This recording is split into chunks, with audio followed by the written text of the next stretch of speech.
తెలుగు రాష్ట్రాల్లో సనాతన ధర్మాన్ని దెబ్బతీసే కుట్ర జరుగుతోందని విమర్శించారు బీజేపీ జాతీయ ప్రధాన కార్యదర్శి ఎంపీ బండి సంజయ్.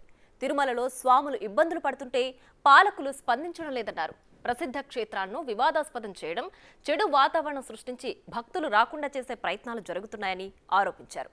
తిరుమలలో చిరుతపులులు ఉన్నాయంటూ భక్తులకు కర్రలివ్వడాన్ని బండి సంజయ్ తప్పుపట్టారు.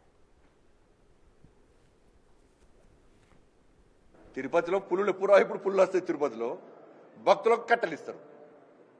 పుల్లు వస్తున్నాయి రావద్దు, భక్తులు రావద్దు అని చెప్పి ఒక భయానక వాతావరణం సృష్టించి భక్తులు రాకుండా చేస్తున్నారు. తిరుపతికి కావాలని రాకుండా చేస్తున్నారు.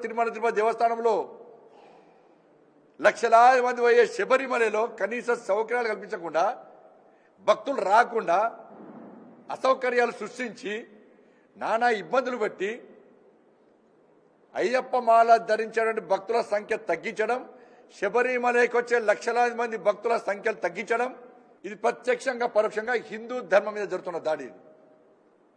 సనాతన ధర్మాన్ని నాశనం చేసే కుట్ర ఇది.